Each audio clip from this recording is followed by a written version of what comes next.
So, welcome everybody. Welcome to this P4 Developer Days session. In today's session, Riz is going to present his research work. And Riz is a PhD student at University of Eindhoven. And this session is going to be recorded and is going to be available together with the slide in the P4 website and also on the P4 YouTube channel. And Reese, the floor is yours. Thank you, David. Okay, so hi everyone. My name is Reese. I'm a second year PhD student from Eindhoven University of Technology in the Netherlands. And today I will be talking about our recent works on detecting stragglers in programmable data plane. This work has been accepted to IFIP networking this year, and I've presented this work as well 3 months ago. And it will be published maybe the end of this month or maybe next month. Okay, I guess we can start. And we start with flow scheduler. So let's say that you have two different flows, red one and blue one. So the red one is a large flow and the blue one is a small flow. You can see of the different size here. And you want to schedule these two flows into one queue. And the goal is to minimize the flow completion time in both flows. And we can do this by prioritizing small flows over large flows because we don't need to wait for longer time to finish the small flows compared to the large flows. So usually this is how we schedule the network flows. And based on the knowledge of flow size, we can categorize flow schedulers into two categories. The first one is a clairvoyant. In this case, it requires detailed knowledge of flow information before it can schedule. And this type of scheduler include the fabric, the host, HOMA, and other. And the second category is non-clairvoyant. In this case, this type of scheduler operates with limited or maybe no knowledge of flow information, and this include PIAS and also QClimb. And this work focus on non-clairvoyant scheduler because flow information is not always available in network uh, situation, and also it is easier to implement compared to the clairvoyant scheduler. And we argue that when we prioritize certain flows, like previously I've shown you, prioritizing small flow over large flows, this can push other flows into lower priority queues. And this flows in the lower priority queues can accumulate longer waiting times. And then uh, it can get separated from the other packets on the same flows. And this type of packet, we call it a straggler. In this case, it's a packet that has a unexpectedly higher queuing delay compared to other packets from the same flow because it stays on the lower priority queues.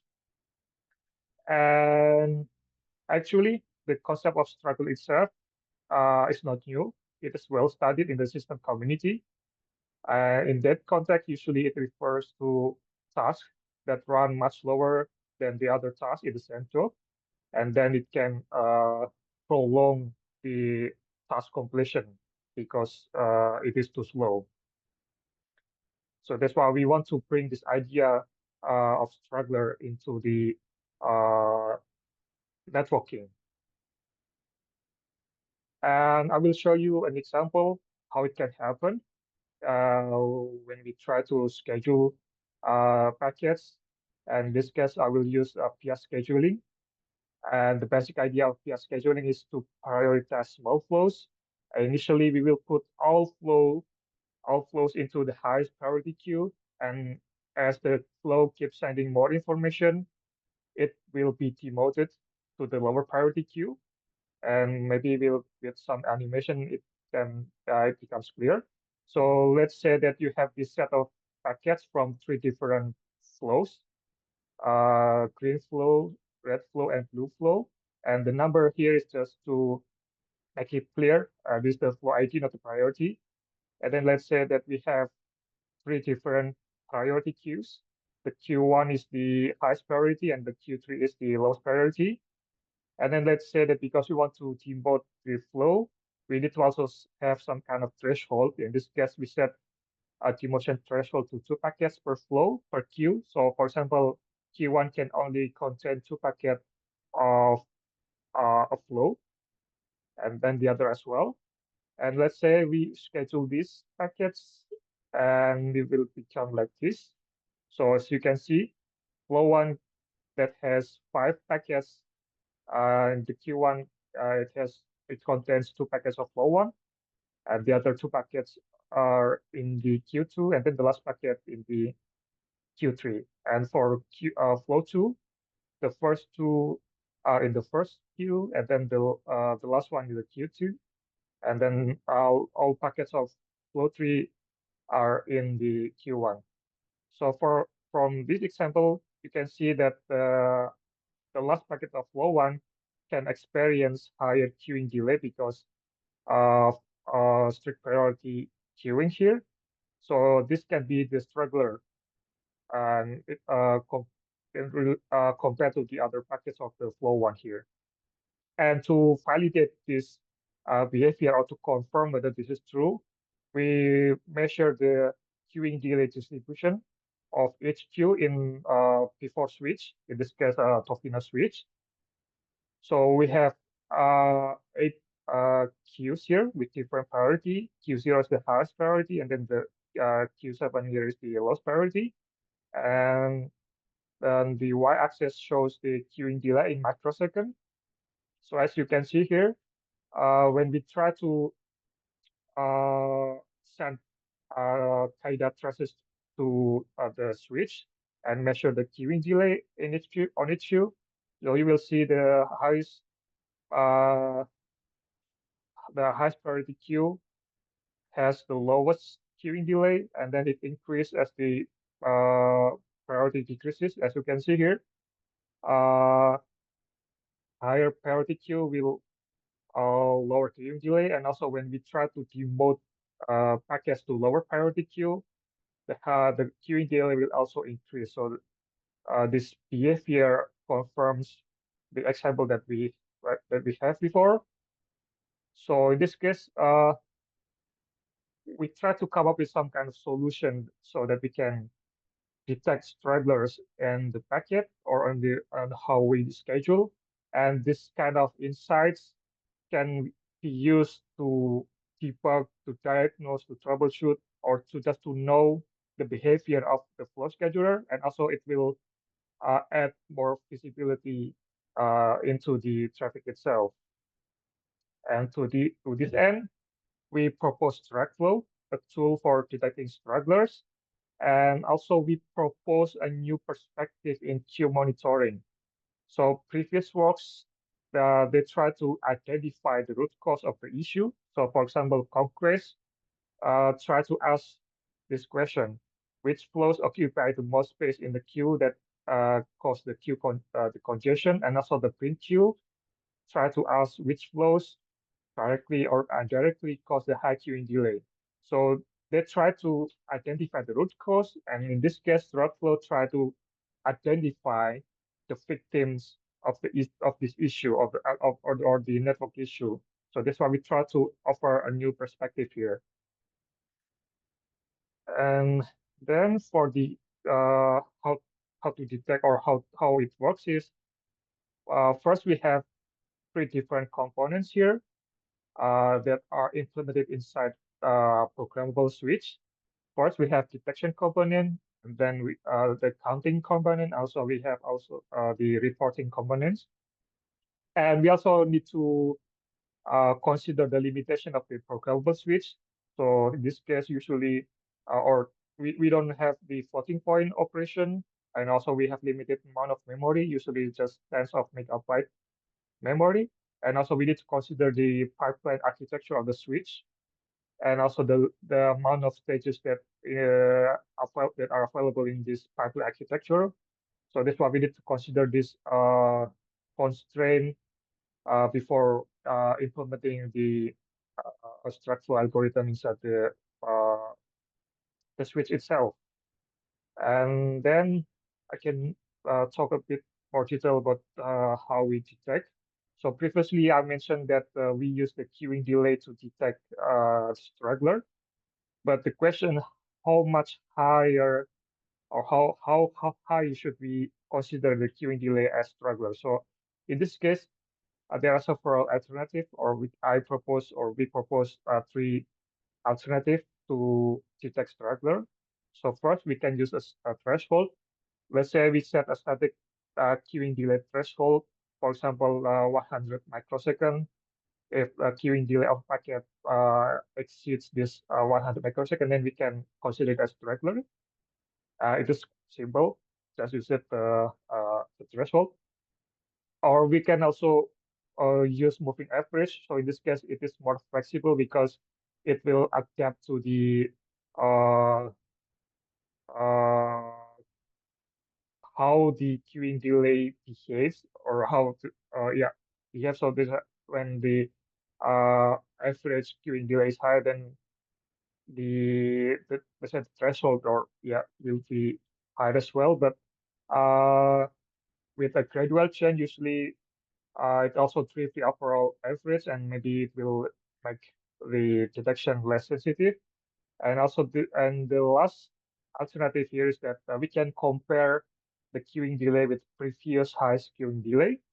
So in this case, it's sort of keeping track of the delay history. So if it is increasing, then we can consider it as a straggler. So in this case, we can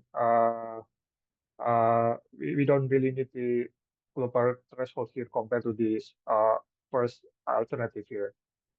So in Straggle, we try to use this last approach, but other approach we can also use, but maybe on different use case. And after we know how to detect, then we need to count how many stragglers detected so far. So in this case, we need to use something that is compact because we don't have much memory, and also we need to use something that is hash collision tolerant. And in this case, we use conmin sketch, uh, which is just approximate data structure that we can use to count how many effects or how many stragglers inside the uh, switch itself. So in this case, we will insert to the data structure when the current queuing delay is higher than the previous highest queuing delay, because we choose the last approach before. And I will show you an example how we count. Let's say that the flow ID one is the struggler here, and then we pick we can extract the flow ID from this packet, and then we feed the flow ID to three different independent hash function. And then from this hash function, we will receive the indices of the counter here. Let's say this one, and from these indices we do increment +1, something like this. And if you want to know the count or how many struggle for this flow ID, then we will perform similar operation. So we will feed this flow ID to hash function, and then we will get the value of these three different indices, and then we will pick the minimum of these three. That's how it gets its name, count min, from these three. And then after detecting and counting, and then we need to report the strugglers to the uh, administrator so that it can do something about the detection itself. So in this case, from the data that is stored inside the sketch or CMS in the data plane, we need to report it to control plane. But we need to also consider the bandwidth in this link because usually it is low compared to the main bandwidth to forward traffic. So that's why if we want to use the naive approach to report all the stragglers, then it will flood the control plane, and we do not want that. And then maybe we can reduce it by using only specific information instead of sending all the whole packet itself. So in this case, we can use digest. So instead of using sending the whole packet, we can maybe just send flow ID and then additional numbers, counts, and that's it. But then it still send in higher rate. So that's why maybe we can we just uh, avoid the flooding to the control plane, even though we have this low amount of information to be sent. So in this case, we try to reduce the reporting rates by accumulating the count until shedding threshold. And when the count reaches this threshold, then we will send the value of the count to the control plane, and then reset to the value before to 0. Okay, let's say that we have a shedding threshold of 5, and then we have this situation and the CMS where we see that there is one counter with value of 5, then we need to send the flow ID and the count to the control plane here. Only this information, no need to send the whole packet. And then after sending this, we can reset the counter to 0, and then we can use this value to counting again, and so on. So in this case, uh, we can reduce the reporting rate to the control plane. And we argue that we need to pick a small sending threshold here, because in that case, we can detect straggler in small flows that usually in the number of 5 or maybe just 10 packets per flow. And then with this small sending threshold, we can use a smaller bit, smaller counter with maybe just 8-bit or counter or smaller. And if we use smaller bit, then we can use many counters, and then if you use many counters, then it will lower the probability of hash collision, and then the result of the counting will be more accurate or has low estimation error. But the price is that we might miss some stragglers because if the count never reach this threshold, then we will never see that straggler. And this is the overall detection mechanism here. So first, for every incoming packet, we hash the packet, in this case, the flow ID, and then we get the previous delay that was stored in the delay register here, and then we get the current queuing delay, and then we compare the previous delay and the current queuing delay, and if the current queuing delay is not higher than previous one, then we forward immediately to the next hop. Otherwise, we update the uh, previous delay to include the current delay, and then also we update the counter, and then occasionally we need to report this count to the control plane itself. Now, for the evaluation, the goal is to detect stragglers when we use different scheduling mechanism. In this case, we try to compare PR scheduling that I've shown you before using 8 queues, and also uh, FIFO with only 1 queue.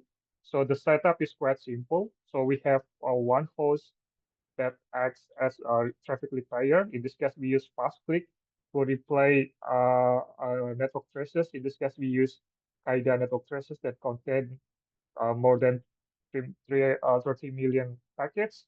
And this host will send this network traces to the Tofino programmable switch, and then we'll do detection and we'll report the detection to the control plane.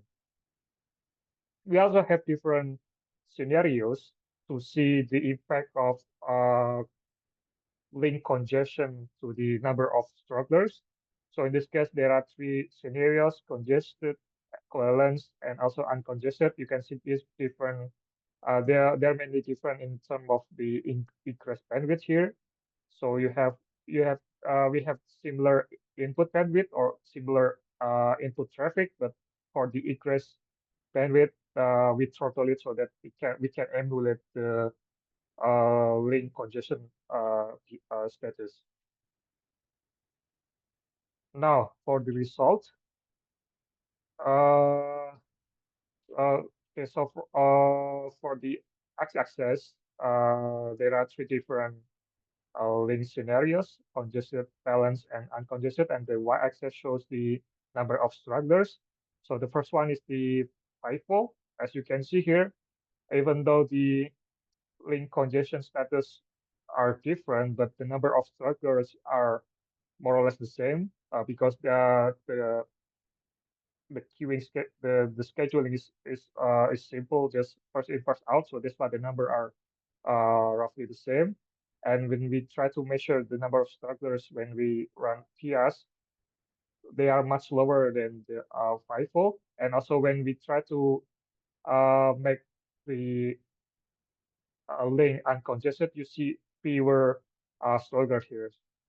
So you can see that by prioritizing small flows, like what PS does, it can mitigate queuing delays more effectively than 5OQ because this is shown by the number of stragglers that is that much fewer than 5O here. So that's why this information can be useful for network administrator when they want to debug or diagnose the scheduler that they use.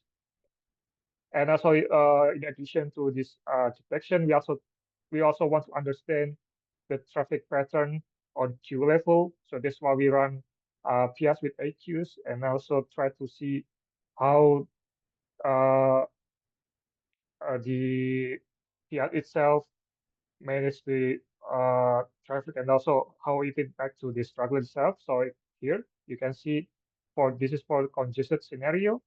And for the x-axis, it shows the different ID of the queue. This one, queue ID is the highest priority, and then the last one, the 8, is the lowest priority, and the y-axis shows the uh, number of stragglers detected. So you can see uh, the highest priority here has the highest number of stragglers. This is because PS put all flows to the first or the highest priority first, and then demote later as the flows keep sending more data. So that's why as this first the highest priority or Q1 here is the bottleneck of PS. And when we try to use the different scenario, this congested, as you can see, the pattern are still similar, but with the lower number of stragglers detected here. So in this case, congested queues like the Q1 here in both cases, it might indicate misconfiguration or maybe need readjustment. And then maybe we need to use different scheduling so that it can better schedule the packet or the flow itself. And then we also try to evaluate the resource consumption and in the P4 suite itself.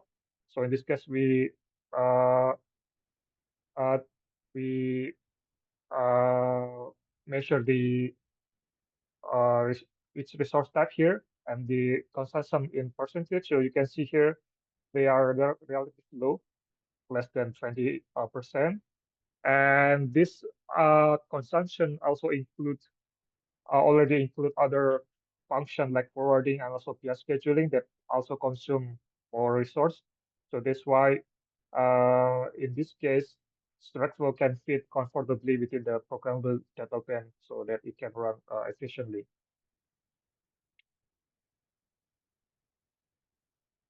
Yeah, I think to conclude this talk, so we argue that for schedulers can cause strugglers, and we have tried to bring this struggler concept to this for scheduler so that maybe we can uh, gain some insights on how this flow scheduler behave.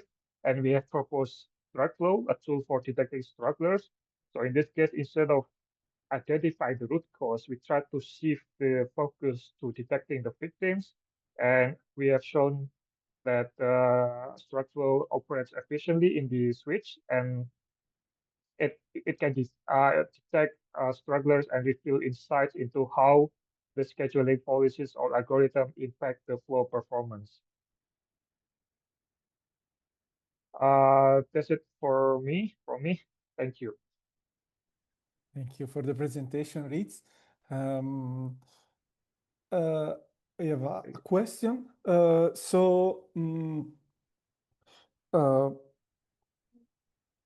from the point of view of the P4 language, I know that there aren't so many, let's say, at least, sorry, from the point of view of P4 devices, you don't have so many uh, metadata that might be that might be useful for uh, let's say your use case or your Yeah. implementation. So, in your opinion, uh, which would be let's say a possible feature extension for metadata or also P4 language point of view to better, let's say, address the needs of your research?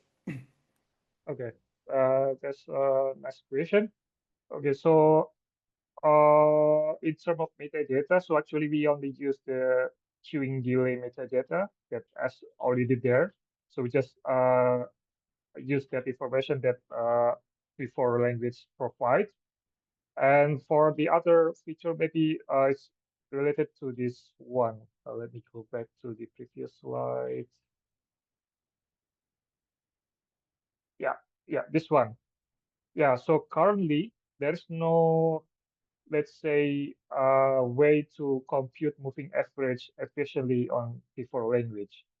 So I think it will be a nice feature that we have. I mean, uh, uh, we use Tofino from Intel, and I saw a document from a forum that says that we can use low pass filter that is available on Tofino itself for approximating moving average, but it's just an extern, not really a feature from the P4 language itself. So maybe if somehow well, P4 language can be used to mo compute moving average efficiently, I think it will be helpful for us to implement strike flow when we want to use this moving average for detection. Yeah, but so far we can use all features or available feature of before, but if you want to have more or more flexible, maybe this moving average feature will be a nice addition to that. Yeah. Thank you for your answer. And I think if you want, you are more than welcome to join the P4 language working group, which is once per month. So, um, So, yeah. so is it an online meeting, if I may ask? Yeah, so basically, within the P4 community, there is this Mhm. working group called the Mhm. P4 language. And Yeah. once a month, people from the community that they are, let's say, have an open meeting where, okay, they, let's say, uh, present or develop a new feature in the language on in the P4 compiler, and also people, Yeah. let's say, from the community can present some proposal or some Okay. extension for the language point of view or the compiler point of view, or yeah, whatever related Yeah. to the language. Okay. Yeah, that's nice. Because I didn't know about that meeting actually, so I think it would be nice if somehow I can join and maybe If you observe want, it. you Yeah. can see the details on the p4.org. There is Okay. a section for, I think it's called working groups, and then you see all the working Okay. groups that are, let's say, open in the community. Okay. Um, Yeah. so Yeah. Yeah, Uh, I I- will check that. I will check that page later. Yeah, thank you. you're welcome. You have another question. Do you have, can you provide some scenarios where we can use struggle flow for, I don't know if you have, think about some Uh, scenario where you can, so I think yeah, mostly we use Straggle to uh debug or diagnose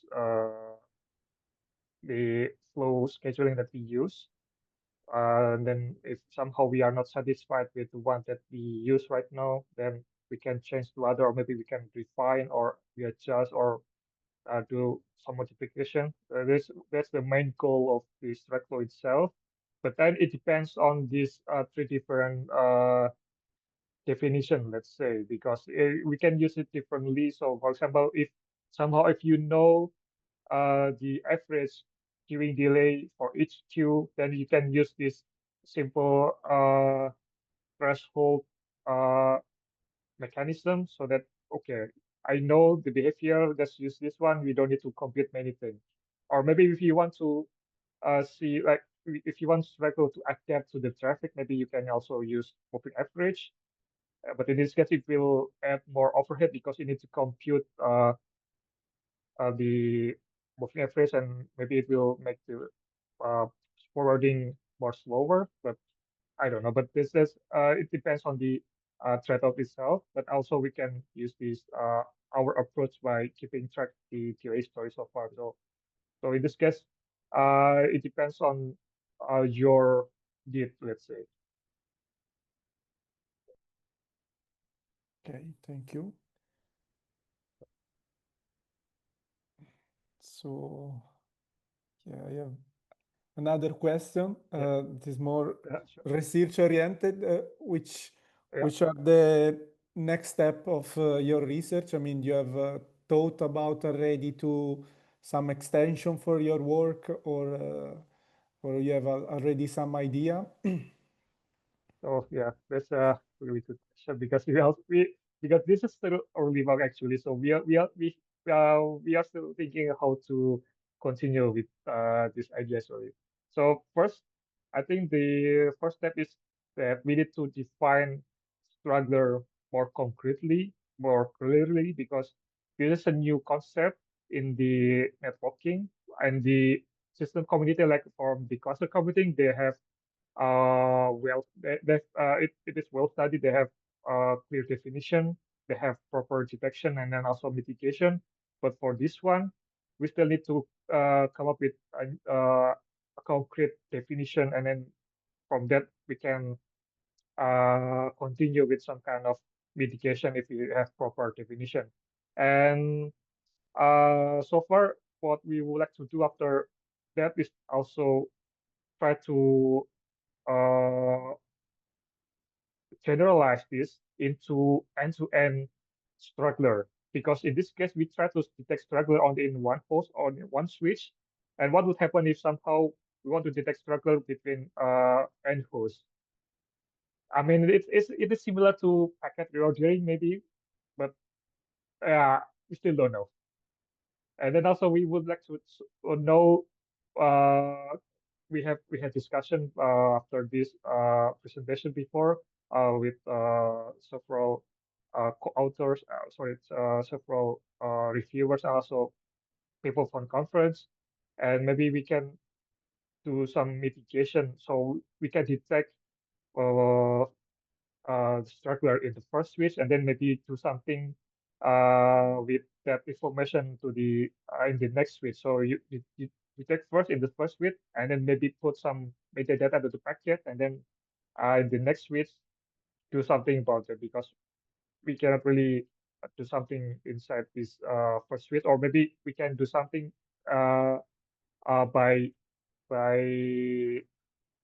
boosting the priority, let's say, because when the flow ended up in the lowest priority, we can increase the priority, and then it will uh, uh, help the flow scheduling. But there are many different direction opportunities. So this why yeah, it's still new. There are many exciting things here to explore.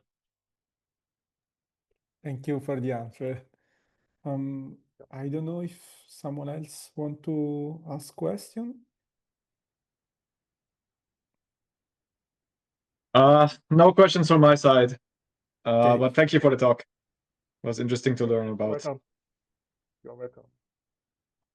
Okay, so before to close, I want to remember all that the next session of the P4 Developer Days, we will be the 10th of September, and the title is Mechanizing the P4 Language Spec with P4 Spec Tech.